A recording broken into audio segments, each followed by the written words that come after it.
The spirit of the Dallas region is one of action and traction.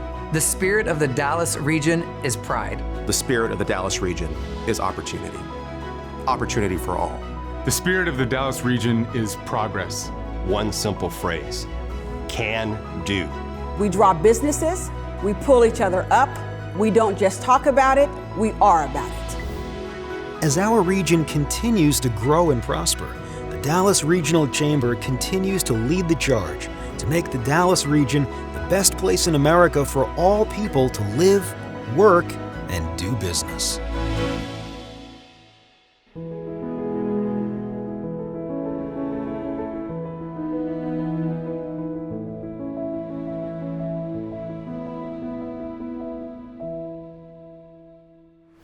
Good afternoon and welcome to our 2021 annual meeting presented by Ernst Young.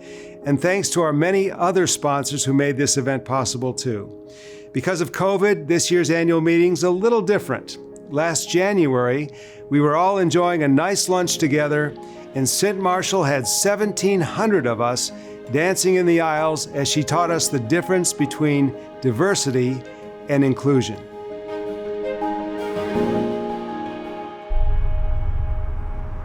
Hard to believe, just 2 months after that, we were in the throes of a pandemic. And it hasn't been the same since. The 2020 we all planned for and expected was out the window. Like every market in America, the Dallas region took a big hit. The Texas and DFW economies were significantly affected by COVID. First, like the rest of the country, we in Texas and DFW had a severe decline in GDP growth in the second quarter of this year, followed by a strong rebound, which we're still experiencing since that second quarter decline. And I'd say the decline and the recovery of the Texas and Dallas economy pretty much mirrors the shape of the recovery in the country. Second impact, which is unique to Texas and to DFW, is the impact on migration of people and firms to the state. We've got a long history of migration of people and firms to the state pre-pandemic. COVID, if anything, accelerated that migration. Many more people from around the country are moving here. That's going to give a tailwind to growth of the state and of this region. And that takes me to the future. I think there's a very good likelihood that Texas and the DFW area will outperform the nation for many years to come. There are many reasons for that, but one primary reason is, again, growth in population, migration of people and firms to the state, more diversification of industries. The big challenge is, can we capitalize on that growth by making decisions to improve education, skills training, access to healthcare, make sure we have the right infrastructure to capitalize on these tailwinds. The last major pandemic was 100 years ago, when the Spanish flu killed nearly 700,000 Americans. We weren't handed a playbook to deal with this one. But our state and local leaders have worked overtime to figure out ways to balance the public's health with the need to keep the economy going. Our frontline healthcare workers and essential workers have been heroic, and we all owe them a debt of gratitude, especially those working long hours under exhausting conditions in our local hospitals. Through all this, people have been looking for answers. They want direction. What we've learned in survey after survey, year after year, is that most people trust information coming from their employer more than any other source. Most people trust the business community more than the media, more than government, and more than other big institutions. We have been studying trust for 21 years, and this year the Edelman Trust Barometer has revealed that business is now the most trusted institution. In fact, at 61% trust, it is the only institution that is trusted as well as competent and ethical. And trust in my employer has proven to be a beacon of trust. At 61%, employer communications is the most believable source of information. And there are high expectations for CEOs. 68% agree that CEOs should step in when government does not fix societal problems. It's well documented that people look to their companies for answers and for leadership. It's a great responsibility and ultimately a great opportunity to do a lot of good for a lot of people. Now, imagine multiplying one company's influence times 800. That's the power of the Dallas Regional Chamber. 800 companies on the same team, becoming friends, working together, learning from one another, keeping the business climate strong, and improving the community together. And we're not just another business organization, we're the largest business organization in DFW by far. In fact, we're twice as big as number 2. We have 50 hardworking and talented professionals who serve the needs of our 800 member companies every day. And they love to serve our community as well. They work really hard. We're also the only regional chamber, which is another important distinction. When we're meeting with companies in California and New York and other places, our focus is to recruit them to this region, to be impartial and act as a fair and honest broker to make sure they find the best communities and real estate options for them. The DRC is widely recognized as a big reason so many companies and new jobs are moving here. It's great to be back with the DRC again, a national, if not international leader in what you do. And candidly, much of the economic success that Texas has enjoyed has been as a result of all that DRC does. So as governor, I want to make sure you know the gratitude that I and the state of Texas have for everything that you do. We're in a transition year. 2020 was the final year of our 5-year strategic plan, Building Tomorrow Together. And 2021 is the start of our new, updated 3-year plan.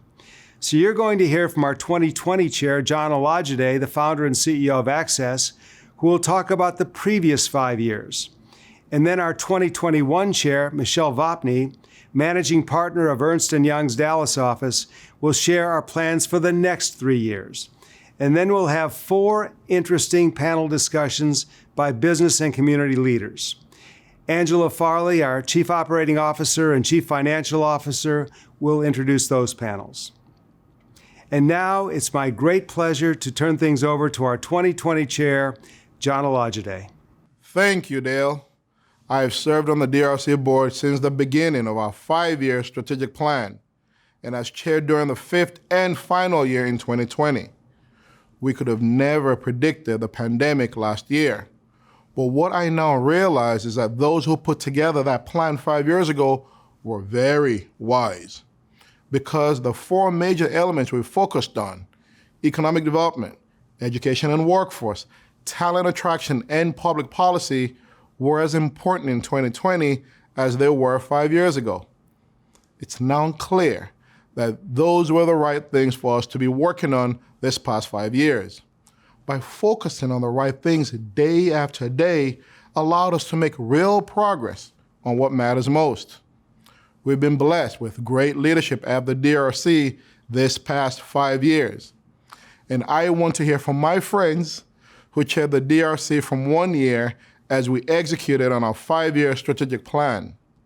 Here's Tom Codd of PwC, who was chair as we launched the plan in 2016.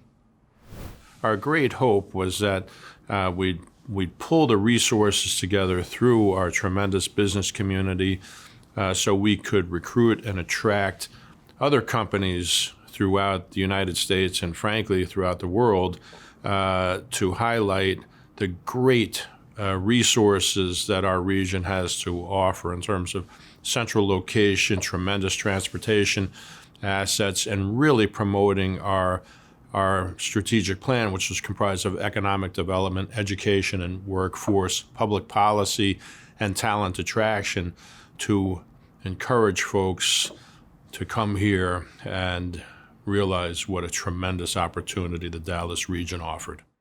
Hilda Galvan of Jones Day was chair during the 2017 legislative session in Austin. Companies move to the Dallas region and to Texas because it's a pro-business environment. And that pro-business environment does not happen by chance. It is the result of active advocacy efforts. The thing I am most proud of during my term as chair of the DRC was defeating the bathroom bill. We gathered ourselves and came up with ways and different mechanisms to oppose that legislation. We met with the House Speaker. We met with any of the representatives that were willing to discuss Senate Bill 6 with us. One of the things that we did that I was always so impressed with was the ability for the DRC to get 14 CEOs in the Dallas region to sign a letter that was sent to Governor Abbott, laying out why this legislation would be harmful to the Dallas region. And that, I believe, made a big difference in defeating that bill. John Stevens of AT&T was our 2018 chair and cares deeply about education opportunities for all. In one word, describe the impact of the DRC in education: collaboration. They're collaborators. They bring together the community and the needs of the educational system to work towards solutions for the children, for the businesses, for the community. Big wins in Dallas ISD over the last few years. One, leadership. Board of Trustees, superintendent, the administrative team, and the teachers, the faculty, the principals. Big win there. Secondly, the performance, the progress the students and the schools have made. Higher rankings at the state level and continued improvement in the education. And third, the business community's support for funding, which has allowed them to make big improvements in the facilities. All three of those things are big wins for DISD in the last few years.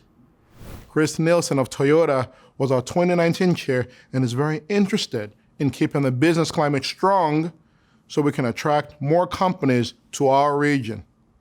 You know, one of the most critical roles the DRC plays in our region is to lead economic development. And the DRC truly represents the entire region, helping to guide companies as they're considering coming here in terms of finding what meets their wants and their needs. You know, and I think the results tell the whole story. Over these past 5 years, 250,000 net new jobs, making us the #1 region in the country. You know, over 60 companies in the same 5 years have either relocated or expanded in this region, including 5 new Fortune 500 companies: Cormark, CBRE, Charles Schwab, McKesson, and Jacobs. So, like I said, the results tell the story. I was chair in 2020, the final year of the plan. We continued to work hard in all 4 areas, and we made good progress. But 2020 was a different kind of year. We had to deal with many unexpected challenges coming our way. We had to help many of our businesses get through the pandemic and help our community become much more inclusive and equitable. I am a big believer in communication and collaboration. And when things get tough, I believe you can't over-communicate or over-collaborate. So the DRC went into high gear to produce and distribute trusted information to our 800 members and the larger community. One contribution we made that I'm most proud of is a website feature we put together to help those who lost their jobs to find new jobs quickly.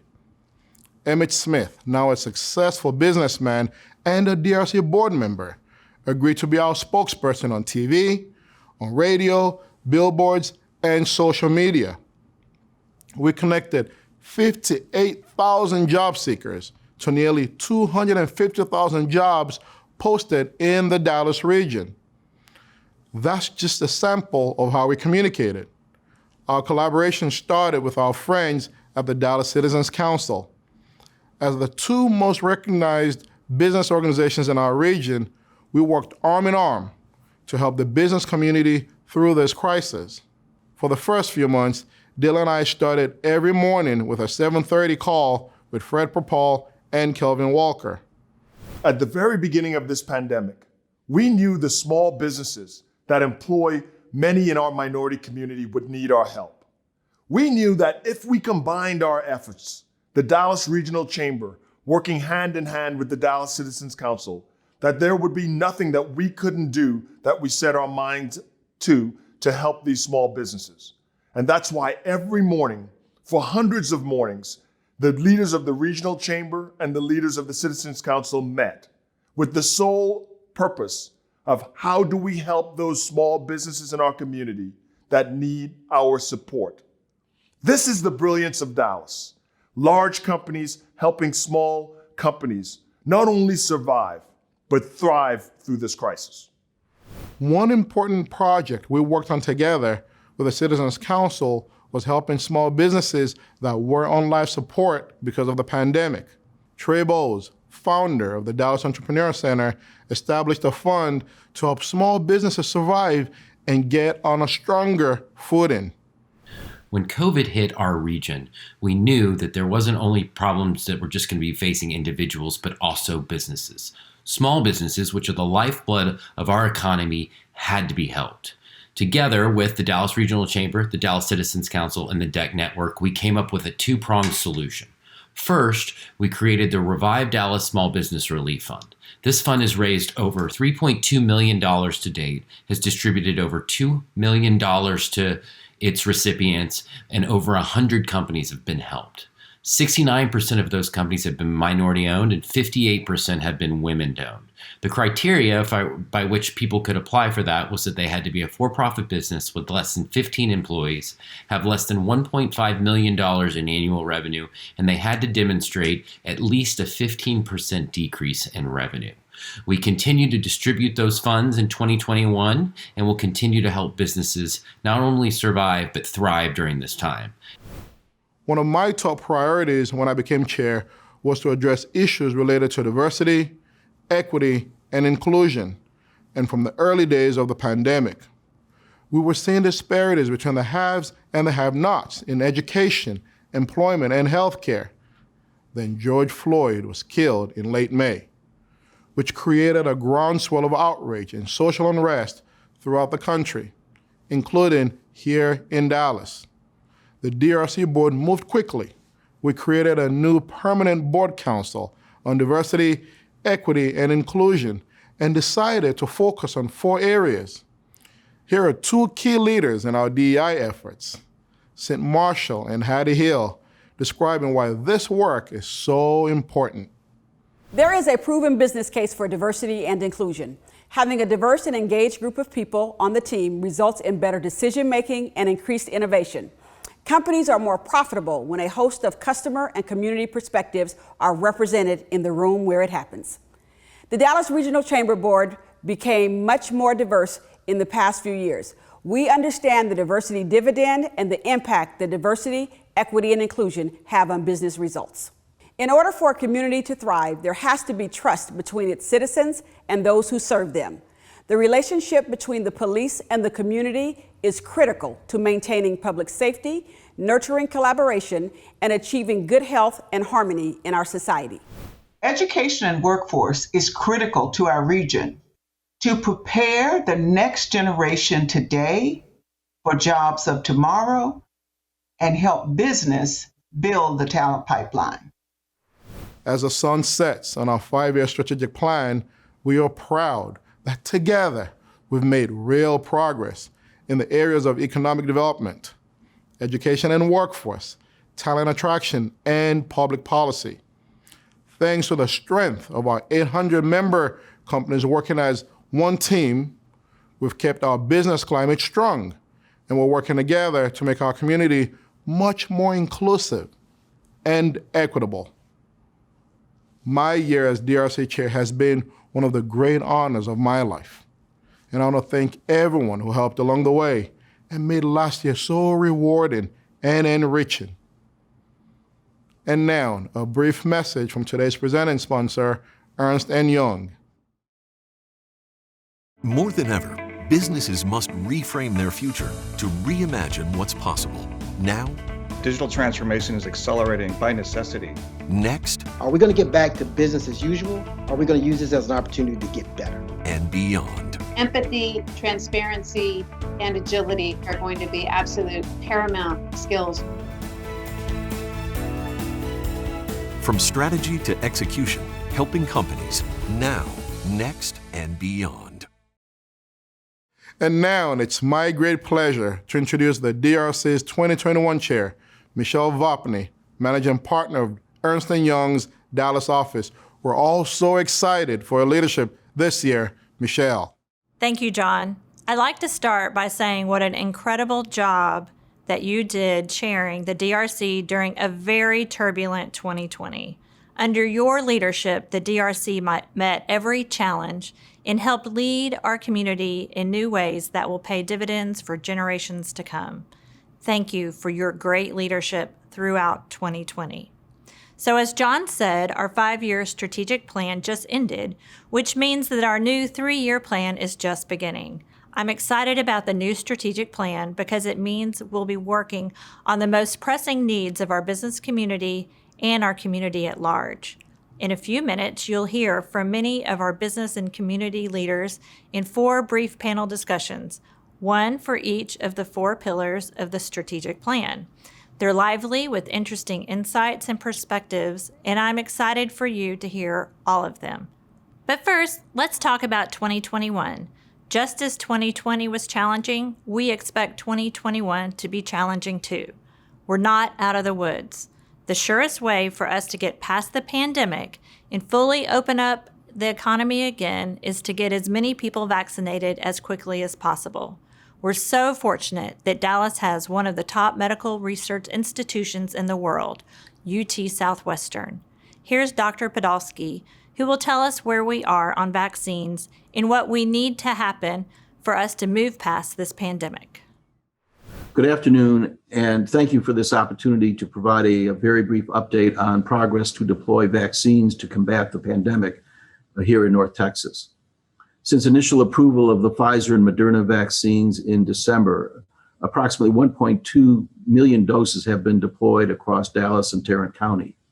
The net effect is that approximately 12% of the population of the 2 counties has received at least 1 dose. Importantly, 40% of those 65 and older have received at least 1 dose. However, of concern, the number of the members of our African American and Hispanic communities remains disproportionately low. So that it is clear an important part of the work going forward is to provide the information and communication that builds trust so that all segments of our diverse North Texas community embrace the opportunity for vaccination. As supply expands, the importance of accelerating our momentum becomes all the more timely as we begin to see the presence of more highly transmissible variants in our geography. I'm confident that collectively we can meet that challenge, and thank you for this opportunity to provide this brief update. Other areas that will have my attention in 2021 include economic development in Southern Dallas County, continuing to help make our companies and our community more diverse, equitable, and inclusive, and making sure that all DRC member companies are taking full advantage of all that the DRC offers by getting more of their employees engaged. Let's start with Southern Dallas County. We've been talking about helping Southern Dallas County for a long time, but we need to change how we look at that area and how we talk about it. First, more people need to visit Southern Dallas County and see with their own 2 eyes. Many parts are so beautiful: the rolling hills, the greenery, and the people. We tend to only talk about challenges when we talk about Southern Dallas County, but there are many opportunities too. Let's start with talking about those opportunities, including the opportunities for us to invest. We believe a thriving city is only as good as its most vulnerable citizens being given the chance to succeed, to thrive. That's why in 2018, Frito-Lay created Southern Dallas Thrives. Our mission is to break the cycle of poverty and help provide a pipeline to high-need jobs for the residents of Southern Dallas. To us, Southern Dallas is not just a part of the city, but it's where over 25% of our 6,500 Dallas-Fort Worth-based associates live. We know that if they and other citizens of Southern Dallas thrive, our business thrives. We have partnered with the United Way in Metropolitan Dallas to identify and invest in meaningful programs in the southern sector. The programs are focused on access to nutrition, increasing the number of kids ready for kindergarten, helping students prepare for college, and providing training and development opportunities for the women of Southern Dallas. John mentioned that we created the DEI Council in 2020, which was a huge step. And it's exciting to see so much passion around the work being done to make our community more inclusive and more equitable. My goal this year is to take that great framework we've organized and turn it into actionable steps so that we start to see real results in just its second year. Here's Bob Pergata, President and Chief Operating Officer of Jacobs, who will be our 2022 DRC Chair. He will also co-chair the DEI Council with me this year. When we can give opportunities for people of all walks and get that diversity of thought, we then end up becoming not just better companies, but also advocates for the community. But it first starts at the top. And that top-down approach to making sure that there's wide access for people and opportunities for people of diverse backgrounds is extremely important. And lastly, I believe so strongly in the DRC's power to help companies and to improve our community. My vision is for every member company to be fully engaged with the DRC. Too often, a company will have a DRC board member, and that board member and maybe one or two others are the only ones engaged with the DRC. It's important to remember that when your company is a DRC member, every employee belongs to the DRC too and has access to all its offerings. Leadership programs to develop your talent, councils and task forces working on issues important to your company and to the larger business community, and dozens of events with interesting speakers. So please, multiply your engagement with the DRC. Your company will be a lot stronger when you do, and our community will be a lot stronger too. At Bank of America, we engage associates at every level of the firm with the Dallas Regional Chamber. We start with young professionals, and each year we nominate one leader to participate in Leadership Dallas and the Executive Women's Roundtable. While Bank of America has world-class training and development, we find the partnership with the Regional Chamber to be a great way to partner and build more well-rounded leaders for the future. We also appreciate the partnership with the Dallas Regional Chamber as they continue to attract a number of companies to North Texas that helps us all build a better, healthier business and philanthropic community. Remember the power of 800 companies on the same team. Think how strong that team will be when twice the number of employees are engaged. I am honored to serve as your DRC Chair this year and look forward to working with all of you as we work as one team to build tomorrow together and help make Dallas the best place in America for all people to live, work, and do business. And now, Angela Farley, the DRC's Chief Operating Officer and Chief Financial Officer, will explain the next segment of our program, our 4 panels. Thank you, Michelle.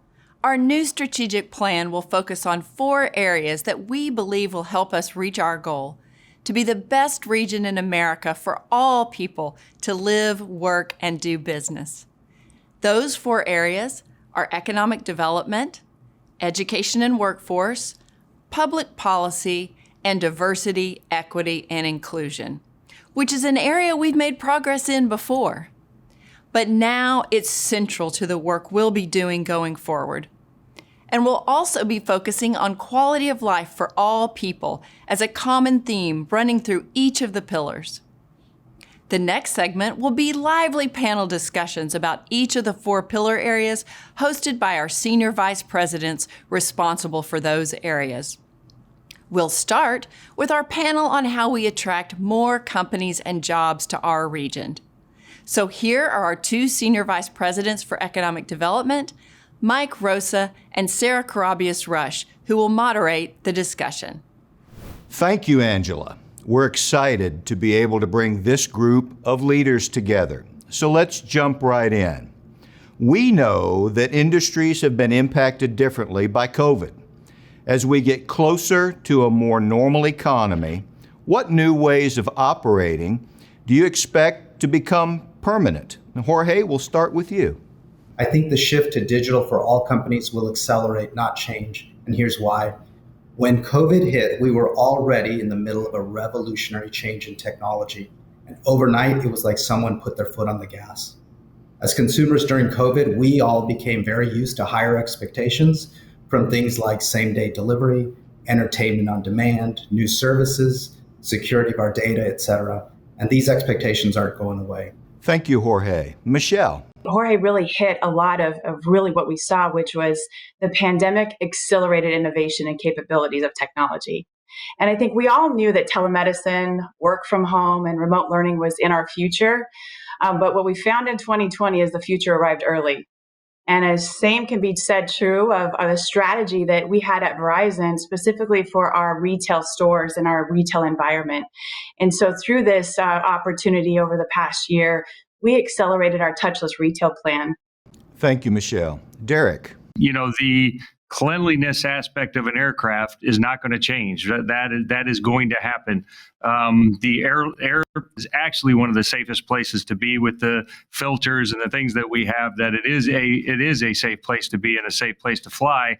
It's how do we make sure that customers understand that and they understand that they can fly and be okay. Well, thank you, Derek. James. Risk awareness and mitigation in our customer base has really accelerated in awareness and action in companies making permanent changes to ensure that they can consistently deliver their product or service in any kind of environment. I think the COVID environment has tested virtually every scale of delivery, whether it's a service or a product, raw material, or even to the extent that we are working hard to create the right kind of work environments for our staff.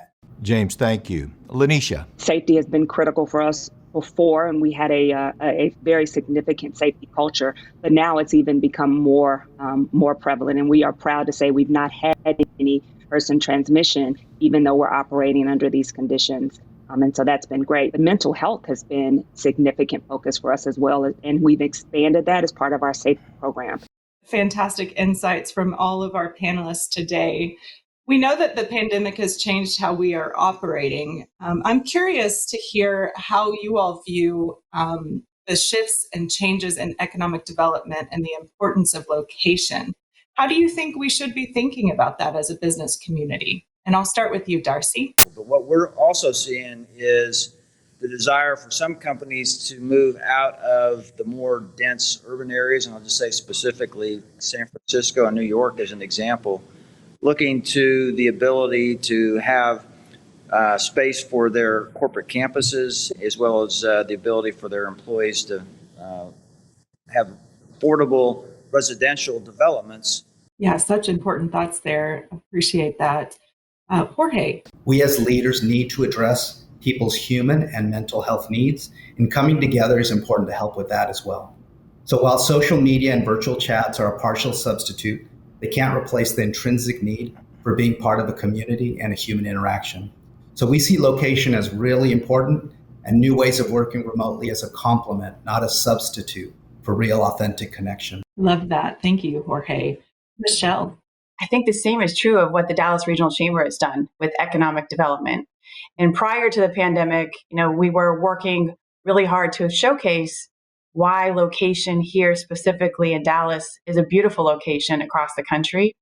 And I think that's why we're so proud of how we fared through this pandemic, because the same holds true on what my co-panelists have just mentioned. But Dallas is still the place where we can grow. With business sectors having different experiences and challenges over the past year, and as we move forward, how important is it for the business community and the Dallas Regional Chamber to be a unifying voice for tackling challenges and opportunities as we go forward? And Derek, I'll start with you. From where I come from, this chamber is much stronger and much more involved than where I come from. That's a testament to Dale. It's a testament to Angela. People want to be a part of this chamber, and I think that's key. That's what we need, because we need to tackle all of these together. We can't do them by ourselves. Well, thank you, Derek. We're very proud of you and American Airlines being a part of what we're doing. Lanisha. I've got to say, the generosity and the unification of this community is staggering, given how broad and diverse it is. And I actually think that's one of the best things that Dallas has going, not only for existing companies and employees, but also for people that are looking to relocate here. Lanisha, absolutely. Thank you so much. James. We see the Chamber as that great aggregator of resources and constituencies in the community, and not just for the sake of doing it, but effectively doing it and bringing together a large group of action-oriented business decision makers that can get things done and for the good of the community, for the good of all of us, Mike. It's wonderful to be a part of the organization. Thank you, James. Would anyone else like to answer that question? As you think back through the pandemic and think back through 2020, whether you're in the same industry, in the construction industry, we weren't hiding from one another, right? You have your competition, you have people that are out there that do the same things that you do. It was no longer how somebody can do it better than the others. Everybody was willing to share. The Chamber did a really good job of bringing all the businesses together, and I think that's been brought up by a couple of folks. And that's how do we maintain that going forward? Because everybody was a little bit guarded before. We're all sharing ideas now to better ourselves, to better the communities, and those are the things that we have to keep on focused on, versus getting back into this is our company, this is not their company. It's our community, and how can we look at that? How do we maintain that going forward? And that's a challenge to all the business leaders on this call and then everybody else in the room. I like that. Anyone else? Look at the region today, and where will we be in the next 35 years? And how important is it for us as a region, as not just individual entities of municipalities or counties or companies, but we've got to come together as a region and make sure that we're continuing to keep this location, this region, as great as it is, and prepared for that growth that's going to inevitably continue, because we're in a great part of the United States. We've got a great airport. We're in a wonderful state of Texas, and growth is going to continue. We just need to be ready to keep it growing in a very high quality way. What a great discussion. Thank you all so much for joining us and making space for today's conversation and for sharing your insightful thoughts and perspectives. We're very grateful to you.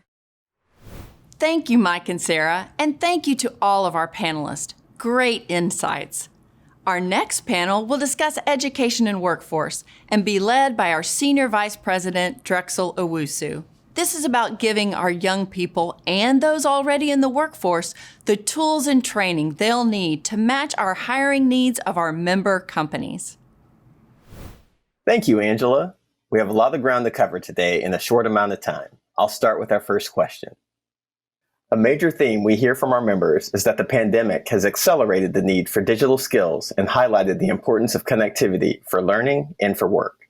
It has also underscored the speed by which people can adapt to big change. How can and should we approach education and workforce training differently as a result? Dr. Hinojosa, I'll start with you. Well, thanks, Drex. Thanks for the question. And it's a very important question, and I argue that we're the last industry to change, and we have to. We talk about the creative tension, and when the rubber band stretches and then we go back to normal, we slam back. We can't do that anymore. We have to learn from businesses, and that's why we're so pleased with the partnerships that the Chamber's given us. Our P-Tech students are learning how to do that. We are educators. We are professional educators. So part of that is our responsibility as to how we approach things.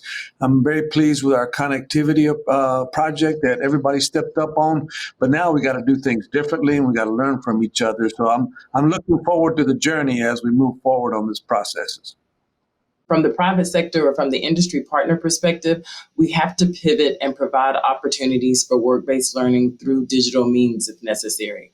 As we think about how we are shifting our employees more towards various models of working and contributing to the business, we also have to think about how we do that for the next generation of talent in the workforce. Thomson Reuters was definitely faced with the challenge when the pandemic occurred. We were planning to bring in 30 graduates from Dallas ISD's P-Tech program into a paid internship program. We brought 30 of them into our internship program, all virtually, and we helped them set up their computer equipment from home, and they were successfully able to complete the internship. But the highlight to the story was that we hired 23 of those students into full-time roles at Thomson Reuters.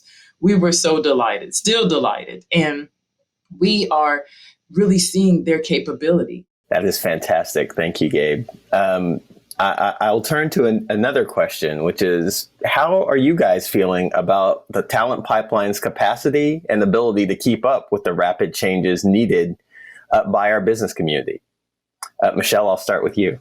It is projected that automation will replace approximately 85 million jobs by 2025. We're seeing enormous demands are being placed on our talent pipeline at this moment of economic transformation.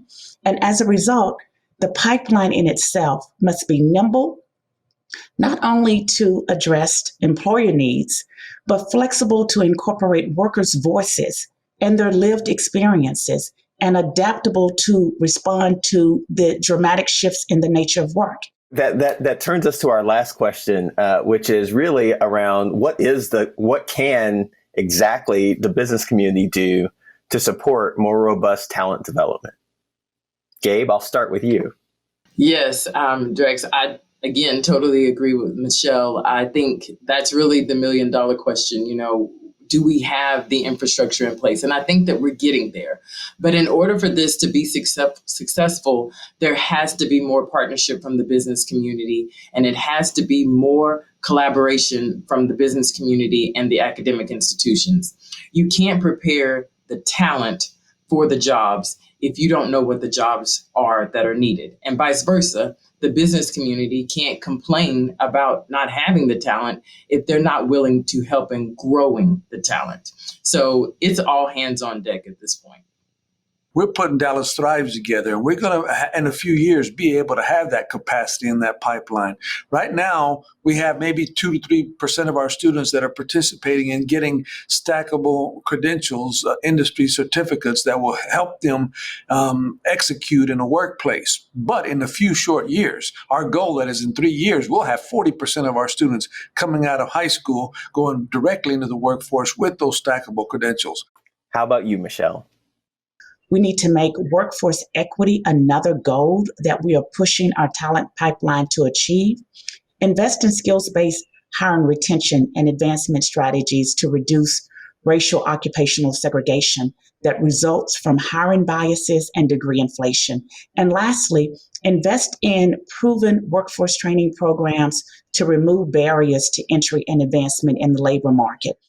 What are your thoughts, Brendan? In Texas, especially Dallas, we've been leading the nation in terms of job growth. And it won't last if we don't continue to innovate and make sure our ecosystem and pipeline are the strongest in the country. What's exciting is there's many things in our region that organizations like the DRC and others are committed to promoting and producing better talent. From existing career programs like career and technical education to inventive programs like P-Tech. Our pre-K through 12 systems are really thinking about student outcomes in the long run for our workforce. Our higher education systems continue to produce more graduates than any region in Texas, but that's not the only area we need to focus. Here at PNC, we spend a lot of time on early childhood education, and there's decades of research that show how access to high-quality early childhood education positively impacts long-term educational success, as well as life success for students, especially those who are underserved. All of this is accretive to the workforce. Thank you to each of you for your very thoughtful perspectives. We're going to wrap it up here. Back to you, Angela. Thank you, Drex. We are so fortunate to have such a strong group of leaders in the education and workforce space, and we appreciate their perspectives. We all know how policy decisions made in Austin, Washington, and in city halls affect every business and every household. Matt Garcia, our Senior Vice President for Public Policy, will lead this discussion. Thank you, Angela, and thank you to our panelists. 2021 expects to be a busy year for public policy with lots of challenges to solve in both Austin and Washington. So I'm going to jump right in. From infrastructure to education and workforce training to improving equity, this past year has caused us to think about the future differently, or has it? So Sean, we'll begin the conversation with you. Please share your thoughts. DFW Airport is one of the largest job generators in the region. And despite the pandemic and the impact it's had on aviation, we have tried to keep as many infrastructure projects moving at the airport as possible and have been able to create about 4,000 construction jobs at DFW during the past year. And we're going to continue to focus on those opportunities. And obviously, job creation is an enormous priority for the chamber, and we support that. What it showed us as far as lack of infrastructure were those areas where we didn't have broadband, where it wasn't, you went from serving office buildings to now serving homes and people working from home. Thank you, Wendy. William, we've just heard from our two prior panelists on infrastructure, equity, some of the challenges here during COVID. From Boeing's perspective, would love to hear your take and perspective on these issues and areas. It's caused us to shift rather quickly and radically, quite frankly. And what we're discovering is, we're looking at everything on from an infrastructure perspective, IT security, with the number of people working remotely, how do we safeguard our data and our interchange, between our colleagues? I would say that one of the more telling things for us is from an equity perspective, not only our employees, but also in the community, is, the access, broadband. We're working with a number of nonprofits in the area to help bring broadband services to underrepresented communities to help with education, and that's something that we feel is very important as this prolonged impact of the pandemic is having an adverse effect on the education, and in particular, those that are underrepresented. A lot of these challenges that we're working on, these issues, these are long-term issues that TI and the TI Foundation have been focused on for many years. The pandemic might have put a spotlight on these issues, on the inequities in our public education system, and other social injustices that we've seen. But these are issues that our company and our foundation have been focused on for years and have partnered with many organizations, including the Chamber, which has taken a great leadership role on this. So we look forward to continuing to work on this, especially in the education space, to make sure that all students have the tools they need to succeed. Yeah, I think many businesses are trying to think along those lines as well, as how can they create those connections that we may have lost, because it's working okay for now, but this is not sustainable. We need to be able to have human interaction again, which is why I think everyone is so supportive of all the efforts from the governmental side to really try to bring some relief and more infrastructure, the vaccinations, all the things that need to happen for us to get back to more of a newer sense of normal. I think we've touched on a couple of things that I think that's going to be present on all of our legislative agendas as far as a priority is broadband across the board and strong broadband. That is one of the biggest issues I know in education, especially not only in the inner city, but also in rural areas. The fact that there's vast parts of Texas that don't really have good broadband Wi-Fi, that is a disadvantage. And again, I think it's one of the things that's creating more gaps in the process. And as this occurs, and unless we really put a big, significant, as a state and as a country, investment in infrastructure on broadband that is available to everyone, we're going to continue to see these disparities, especially with those underserved communities. Thanks so much for your always great insight on key issues. Virginia, what has the business community learned that you feel is the future of public policy discussions at both a state and federal level? Now, what do we really need from our government? And these aren't necessarily TI business issues, but they certainly are issues that are important to our community and to our employees. Along with broadband, we need a good healthcare system. We've seen how our neighbors' health can affect all of us, can bring people up, and can also tear people down, whether you have health insurance or not. And we've also seen where some of our government systems, their data and their infrastructure might be outdated or might need some further investment to be able to support the growing needs of the community during times of crisis, but also during times of opportunity. I think there's a lot we can learn from this time, and I see the business community very united in supporting government and making some changes to adapt to our new world. We have learned at Boeing that, first of all, organizations like the DRC are very important, especially in times like this, so that we can collect some of the common themes across the business community and represent us with the elected officials. One of the reasons we decided when we stood up Boeing Global Services, which is the third division of the Boeing company, is because of the access that we have here in the Dallas Metroplex. And I think, companies continue to come to Dallas, and I think there's a lot of reasons for that. And we want to make sure that we continue to prop up the educational system starting at an early age, not just at the university level. So that's something that we're really getting behind, not only in terms of our advocacy, but also with our dollars and our partnerships, because we recognize that it extends beyond us, right? We've got to have some formidable partners that can bring competencies to this area as well. So that's one of the things that we continue to learn even through this pandemic. Thank you so much, William. Wendy, we've heard a few recurring themes today throughout our discussion. From AECOM's perspective, what does the future of public policy discussions look like? We fully support, the fact that infrastructure creates jobs. And so when we start talking about the economy, we've been here before. We had the recession in 2008. And so there was an economic stimulus around infrastructure that created a lot of jobs.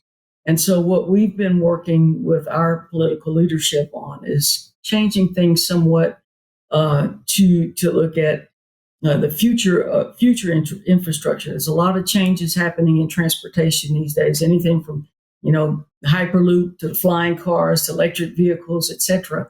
And so we want to make sure that we're talking about that type of infrastructure that will help to create jobs in the future. Here in the region, we help each other.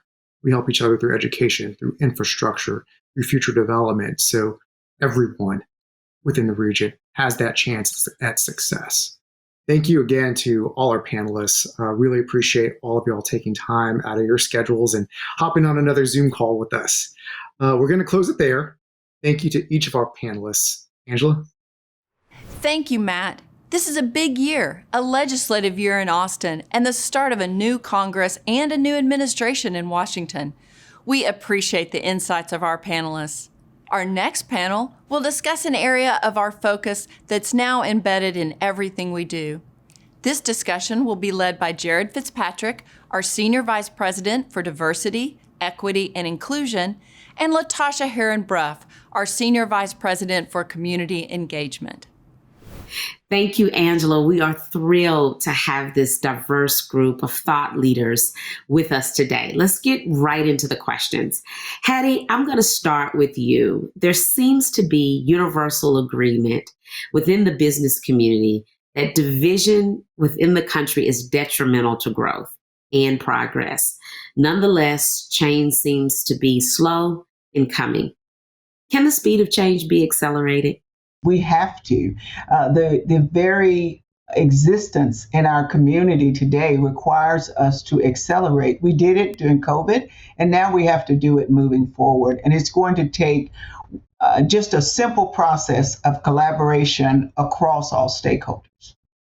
Yeah, I agree. I do believe that businesses can accelerate. And what makes businesses change fast is innovation. And with this now more of a priority for businesses more broadly, as businesses apply their deep skills in innovation to three particular areas. Number one, the way that they can become better partners to their customers who themselves seek to be more just and more inclusive. And also to their own team members, not only as a way to attract the best team members and retain the best team members, but also to cultivate the best team member experience, one that really does advance this DE&I agenda, which is so important. And the third is the role that companies play in the community. And by applying the great strength of the innovation in those three areas, I think businesses can definitely take advantage of this time to accelerate change. Nancy, what are your thoughts? Can the speed of change come faster?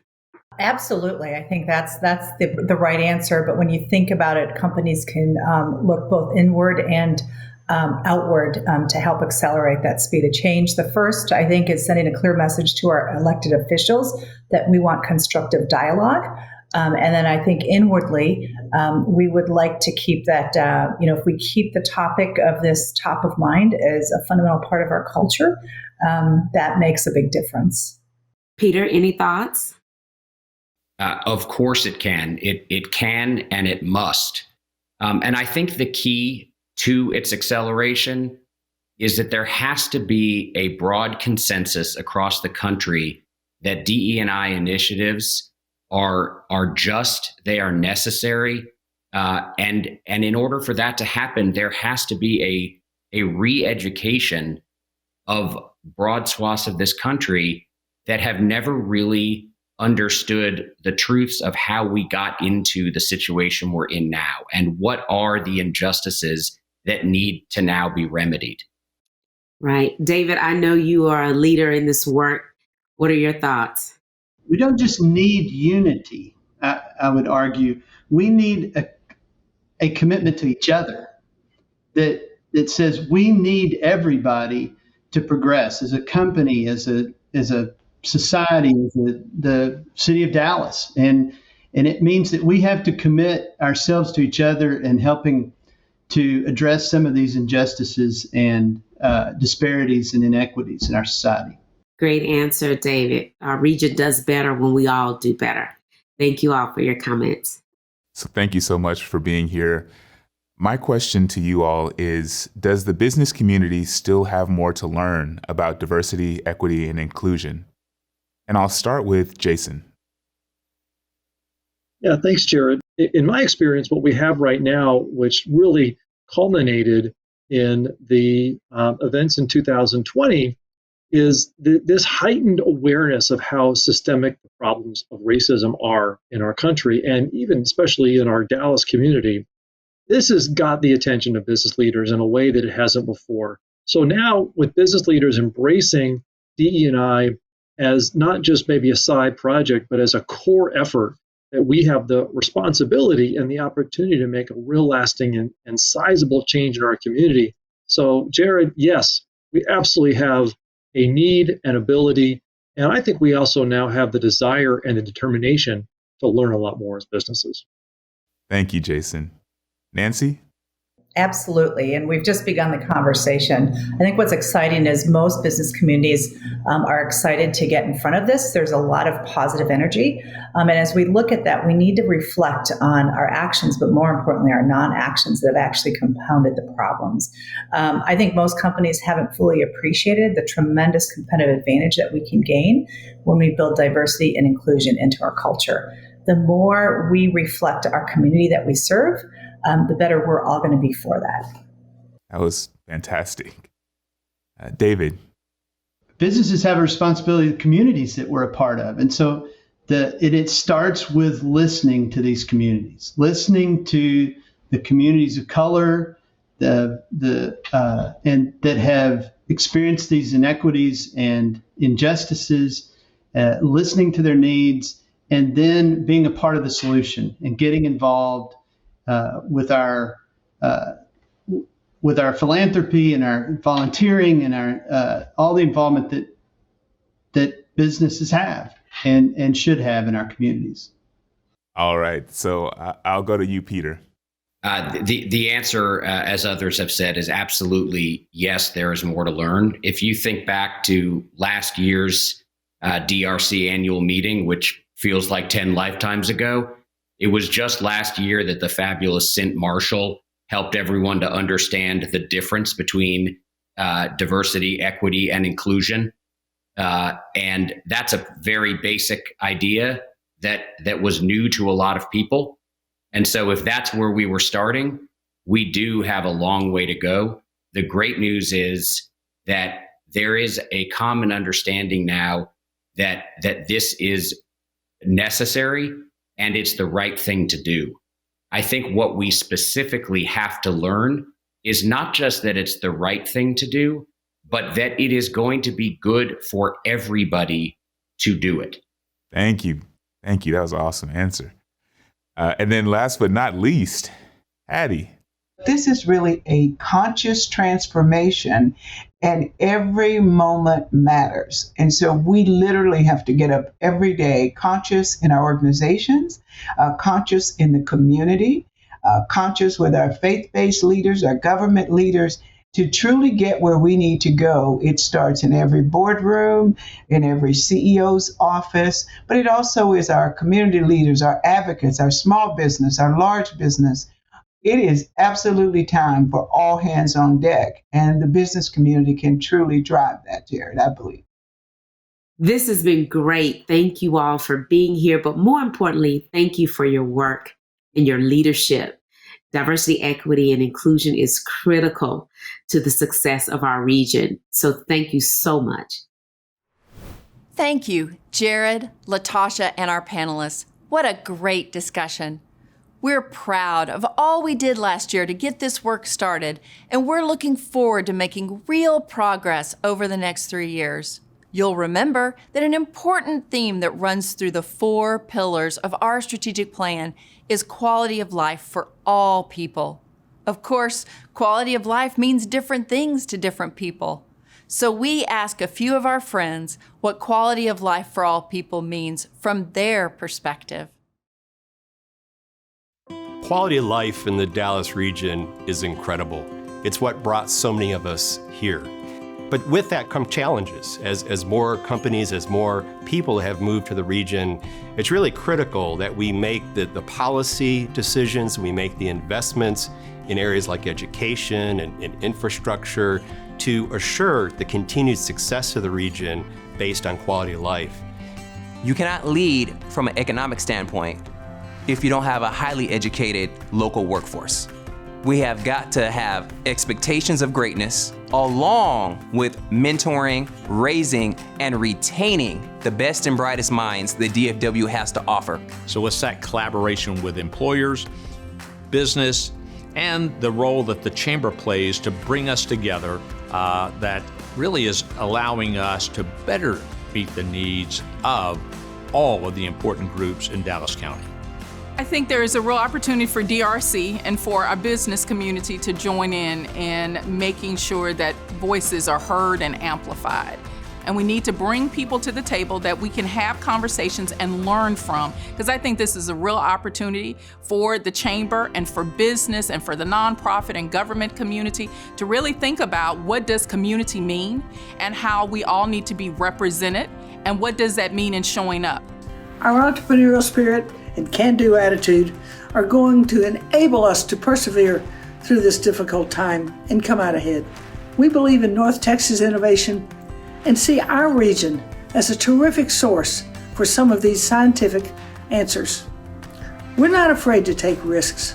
I think about moving forward through the lens of equity. And so it takes the Dallas Regional Chamber working with like-minded partners, working with the business community, working with city government, working with state government to move forward and make the Dallas region a more welcoming, a more diverse, and a more equitable place for everyone. When I think of the Dallas region, I think the best quality of life assets is that they're so well-rounded. There are so many offerings here within the Dallas region to increase one's quality of life, whether that's to dive into sports, arts, philanthropy, culture, food, beverage, anything that you want to do at any age to increase your quality of life and to make it that more impactful, the Dallas region has it. Businesses are the lifeblood of our state's economy, and by fostering an environment that is business-friendly, low in taxes, and reasonable in regulations, Texas really stands out among other states as the state for business.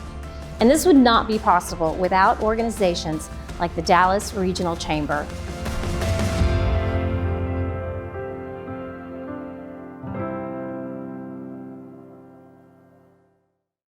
As you can see, we have big ambitions and a full plate for the next 3 years. And we're excited to work with all of you to make our community even stronger. And now, over to Dale. Thanks, Angela. A big thanks to our sponsors today, our presenting sponsor, Ernst Young, and the many other companies who made this event possible. And for all of you who purchased the equivalent of a table today, we will always remember how you supported us during this most unusual year. And we hope to be back together again for a more traditional annual meeting early in 2022. We can't thank you enough for joining us today. We appreciate your continued support. One more plug to get involved with the DRC at every level. You'll be glad you did. I'm looking forward to doing a lot of good with all of you this year. Thanks again for joining us, and hope that you enjoy the rest of your day.